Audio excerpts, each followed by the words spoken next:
kita mudah sedang untuk saat ini membuka selebar-lebarnya bagi masyarakat Aceh.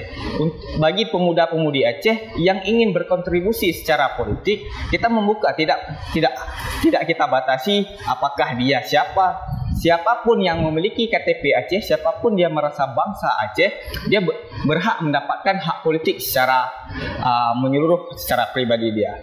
Nah, kita berharap dengan MOU yang telah terlaksana ini mudah sedang menjadi garda terdepan untuk menjaga, mengawal kekhususan dan keistimewaan yang ada di Aceh. Yang dimana itu adalah warisan yang diwariskan dari orang tua kita, dari orang-orang tua perjuangan Aceh Merdeka, menjadi perundingan meja damai, melahirkan sebuah MOU dan dianulir menjadi undang-undang di sistem pemerintah Indonesia, Undang-Undang Nomor 11 Tahun 2006. Nah, di sini mudah sedang tugas utamanya adalah menjaga, merawat dan mengawal bagaimana seluruh poin-poin yang tertera dalam MOU Helsinki tersebut yang telah dianulir menjadi Undang-Undang Nomor 11 Tahun 2006 itu terrealisasi dengan baik dan sempurna. Di tengah kita telah hadir sosok pemuda Aceh, tokoh muda Aceh yang sekarang berkiprah di dalam dunia politik. Beliau ini alumni daripada SMA Darul Ulum Banda Aceh, kemudian alumni dari Universitas UIN Araniri Banda Aceh. Beliau ini sekarang dipercayakan sebagai menjadi ketua bidang di DPP Partai Aceh. Ya. Selamat datang Bang Muhajir. Ya, Bang. Ini kiprah Anda di level politik sangat menarik, terutama karena Anda ini backgroundnya bukan dari kalangan kombatan GAM, juga bukan dari kalangan elit politik Aceh, ya. Tetapi Anda sekarang berada menjadi pengurus Partai Aceh. Ini bagaimana ceritanya nih, Bang Agam? Menarik sih sebenarnya kalau kita lihat bagaimana saya membawa diri saya ke dalam Partai Aceh. Nah, pada awalnya saya melihat partai itu sama saja, baik itu partai lokal maupun Parnas. Tapi setelah saya pelajari, saya juga kuliah di Ilmu Politik UIN Araniri tahun 2015. Nah, saya mempelajari tentang bidang politik. Itu menariknya, satu-satunya yang ada partai politik lokal di Indonesia itu cuma Aceh. Nah, saya mempelajari terkait sejarah tentang Aceh. Bagaimana perjalanan perjuangan yang telah dilakukan oleh orang tua kita terdahulu, baik itu kadang abang bahkan saudara-saudara kita. Nah, dalam hal ini perjuangan rakyat Aceh, masyarakat Aceh itu sudah menempuh menjadi perjuangan politik yang dimana dari hal kemiliteran itu berubah menjadi perjuangan secara politik. Nah, di sini saya selaku masyarakat Aceh sangat menarik saya lihat kenapa harus Partai Aceh saya bergabung. Kan gitu pertanyaan kawan-kawan, kenapa saya yang bukan background dari kombatan GAM, bukan background dari elit politik Partai Aceh, tapi saya membawa diri terhadap Partai Aceh. Nah, di sini saya melihat bagi setiap masyarakat Aceh semestinya bangga terhadap partai lokal yang ada, terutama Partai Aceh, yang dimana kebanyakan orang Aceh itu membawa diri, membawa haknya, hak perjuangan mereka secara hak kekuatan politiknya menjadi sebuah partai, itulah Partai Aceh. Nah, pada awalnya saya pernah melihat-lihat Partai Aceh memang ingin dari 2015 ingin masuk Partai Aceh, namun masih ada upaya-upaya melihat ini bagaimana nih cara masuk Partai Aceh, sulit sepertinya. Nah, di tahun 2019 saya melihat ada brosur di Serambi dan juga di media sosial bahwasanya Partai Aceh merekrut kader muda. Diberi pelatihan selama 2 hari, pembekalan bagaimana itu sistem perpolitikan, apa yang didasari oleh Partai Aceh sehingga Partai Aceh menjadi naungan bagi masyarakat Aceh. Nah, saya berkesempatan pada waktu itu membawa segala persyaratan yang diminta pada saat itu. Saya serahkan ke DPP Partai Aceh. Setelah itu dihubungi dan kami dilakukan pelatihan secara diskusi, bahkan juga baris berbaris. Jadi yang dimana rasa solid antara sesama itu muncul. Nah, setelah melalui pelatihan secara diskusi, pembinaan bagaimana sistem politik Partai Aceh, nilai-nilai perjuangan Aceh, nilai-nilai apa yang bisa diperjuangkan bagi Aceh melalui Partai Aceh secara parlemen dan secara kekuasaan, itu ada dijelaskan semua di saat pendidikan politik waktu itu. Nah, alhamdulillah setelah melakukan pendidikan politik, terpilihlah posisi saya selaku menjadi ketua umum Muda Sedang, yang dimana kita berharap ke depannya Partai Aceh ini mampu mewujudkan seperti adanya Akademi Partai Aceh, yang dimana kader-kader ke depan Partai Aceh itu punya pelatihan, punya dasar, punya arah bagaimana kita ingin membangun Aceh ke depan. Alhamdulillah dengan posisi adanya Muda Sedang, insya Allah ke depan cikal bakal untuk menjadi Akademi Partai Aceh itu akan kita bangun bersama. Nah, pada konteks saat ini, kenapa saya memikirkan harus dengan Partai Aceh? Karena nilai tawar cuma yang ada dengan pemerintah pusat itu cuma ada Partai Aceh. Karena kita sudah menempuh nih nilai perjuangan secara politik, kita udah melupakan tentang kekerasan, hal segala macam tentang perjuangan secara militer, kita sudah meninggalkan. Tapi apa yang bisa kita lakukan untuk Aceh saat ini? Kita bisa berjuang melalui politik. Nah, dengan berjuang melalui politik inilah yang harus kita lakukan. Bagaimana masyarakat Aceh itu mempunyai rasa bangga terhadap adanya partai lokal, terutama Partai Aceh, yang dimana perjuangan awal dari masa konflik sampai saat ini Partai Aceh lah, dan orang-orang yang dari tokoh GAM itu keterlibatan banyaknya di Partai Aceh. Mungkin dari hal tersebut saya melihat di posisi saya orang Aceh loh, masa kalau saya tertarik dengan Parnas, jadi apa bedanya posisi saya nggak ada merasa wow tersendiri. Oke. Partai Aceh punya Aceh sendiri ya? Ya, jelas posisi Partai Aceh langsung lah. Partai Aceh, nama Aceh sendiri. Jika kita masyarakat Aceh, semestinya kita harus bangga dengan partai kita hari ini. Tadi Bang Agam kan menjelaskan tentang Muda Sedang. Ya. Bisa diceritakan sedikit profil dari Muda Sedang, tujuannya, visi misinya, dari kalangan mana aja Muda Sedang, atau dari emang anak pejuang ataupun emang pemuda rakyat Aceh? Oh, baik. Nah, saya kan selaku sebagai ketua Muda Sedang. Nah, ini posisi jambu-jambu juga bahasa. Nah, ini kan posisi dalam artian Muda Sedang. Muda Sedang dalam hikayat urang Acehnya harapan bagah. Ki Bancara anak mudanya sebagai pemangku estafet ke depan untuk kepemimpinan Aceh itu. Nah, di sini Muda Sedangnya adalah lebih spesifik di kaum atau lembaga yang bernaung bernaung di bawah Partai Aceh, menjaga dan mengawal bagaimana kekhususan dan keistimewaan di Aceh yang berlaku. Nah, karena kita berharap posisi benar. Yang kakak perjalanan dalam kondisi Acehnya ketimbangan dalam artian pegah lagi perjanjian yang tidak terselesaikan. Awal masa DTI ada Ikrar Ramteh yang saat ini tidak terrealisasi. Nah, kita berharap dengan MOU yang telah terlaksana ini, Muda Sedang menjadi garda terdepan untuk menjaga, mengawal kekhususan dan keistimewaan yang ada di Aceh.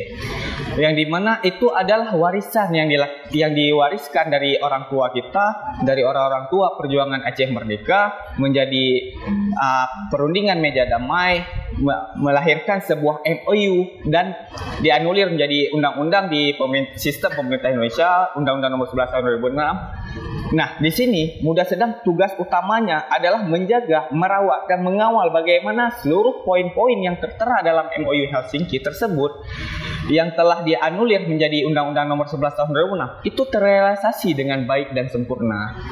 Nah, baik kalangan Muda Sedang ini, kita Muda Sedang untuk saat ini membuka selebar-lebarnya bagi masyarakat Aceh, bagi pemuda-pemudi Aceh yang ingin berkontribusi secara politik. Kita membuka, tidak kita batasi apakah dia siapa.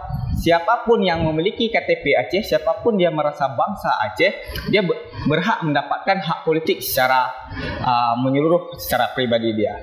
Nah, keterlibatan secara muda sedang kita terwakili melalui dari santri, pelajar, mahasiswa, pemuda. Nah, jadi semua kalangan kita berkontribusi. Karena apa kita melakukan berkontribusi? Semua kita berkolaborasi dengan baik secara keseluruhan supaya kita ingin adanya kepentingan bersama kemana kita akan membawa Aceh ke depan. Karena beban Aceh ke depan itu adalah beban bagi kita yang sekarang. Bagus Aceh ke depan, apa yang kita lakukan hari ini? Ini menarik Bang Muhajir. Ini sapaannya Bang Muhajir atau Bang Agam? Bebas sih, kebanyakan Bang Agam. Oh. Akhirnya kita orang Aceh kenapa Agam ya kan? Lebih maco. Iya. Jadi sebenarnya menarik apa yang dikatakan oleh Mualim ya ketika pelantikan Mubes kemarin ya. Iya. Kan pengurus baru bahwa Mualim dalam sambutannya mengatakan bahwa muda sedang ini adalah estafet daripada generasi-generasi setelah mereka. Ya kan? Untuk meneruskan ya. Sebagai generasi penerus lah.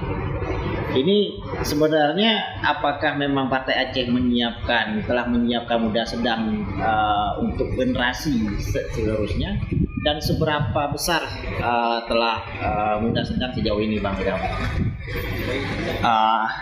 Sebenarnya gini, kita melihat muda sedang sebagai pewaris, bahkan seluruh masyarakat Aceh, pemuda Aceh itu adalah pewaris. Nah, menarik memang kutipan dari Mualim, Ketua Umum Partai Aceh pada saat itu mengatakan muda sedang adalah pewaris bagi masa depan Aceh ke depan. Nah, di sini kita bisa melihat bagaimana kepercayaan orang tua sebelum kita, generasi sebelum kita, generasi yang telah diciptakan itu muda sedang nih, dan bahkan masyarakat Aceh, pemuda khususnya, itu adalah pewaris. Nah, pada saat ini kita harus mempunyai dasar. Kita jelas pewaris, tapi kita perintis bagaimana kita menciptakan kehidupan ke depan. Kita memang pewaris yang telah diwariskan. MOU UPA telah diwariskan untuk kita. Nah, kita perintis bagaimana nasib Aceh ke depan untuk anak cucu kita ke depan. Kita bisa melihat kondisi Aceh saat ini yang kebanyakan pemuda yang apatis terhadap politik dan apatis terhadap sesama secara sosial, ruang lingkup sosial. Padahal kenapa endatu tanya mandum awal pukul barang gapu kena ipegot yang geingat kiban nasib anak cucu bahkan etanom bakdin mentong kongkero untuk dihasilkan, tapi kupu anak cucu bahjit dirata ma pulang tanya polisi generasi muda kon untuk saatnya polisi tacok peti hasil, tapi apa pu yang kita lakukan orangnya untuk dinikmati oleh anak cucu tanya ke depan.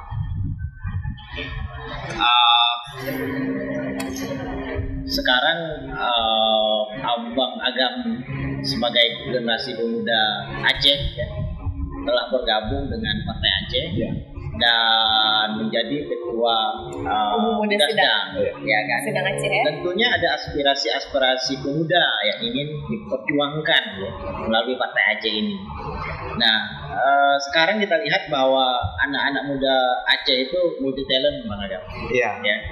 Banyak berkarya sesuai dengan bakat mereka dan itu menghasilkan. Ya, kan? Ya, ada yang bisa main gamer, ya kan? Tapi mereka juga bisa menghasilkan dari hobi mereka. Dan banyak hobi-hobi lainnya yang mereka geluti dan itu menghasilkan bagi mereka. Bahkan sebagian besar itu sudah menjadi profesi. Ini di bidang minat dan bakat ini, bagaimana Bang Agam melihatnya tentang generasi muda Aceh dan apa yang sebenarnya Bang Agam perjuangkan dari generasi muda? Menarik memang kalau kita kutip membicarakan untuk generasi muda, yang dimana di era modern saat ini kita lebih dengan teknologi. Betul. Ya, misal bahkan game pun terlalu update sekarang, udah bersifat online, kita di mana aja tapi bisa bermain bersama, beda dengan posisi game-game zaman dahulu. Dan juga banyak konten-konten kreator yang telah terjadi. Nah, ini bukan saya mendukung untuk pemuda-pemudi untuk harus terjun 24 jam dengan game, tidak. Kita ada usia produktif, ada waktu-waktu untuk produktif, ada waktu-waktu senggang untuk kita melimpahkan kejenuhan dalam terhadap game. Jangan berarti seolah-olah saya harus membawa pemuda-pemudi Aceh untuk bermain game, kan tidak seperti itu konsepnya. Nah, secara kreativitas saya melihat untuk pemuda-pemudi Aceh, lakukanlah kreativitas tanpa batas, selagi itu tidak mengusik orang lain, selagi itu mampu membawa maju diri sendiri dan posisi maju Aceh kita sendiri. Dari Bang Agamnya sendiri ada harapan nggak dukungan-dukungan dari pemerintah yang perlu untuk pemuda-pemuda Aceh dalam mengembangkan seperti bakat-bakat bakat e-sport pemuda ataupun bakat-bakat seni-seni lainnya yang itu sangat membantu mereka ya, menguntungkan juga ya.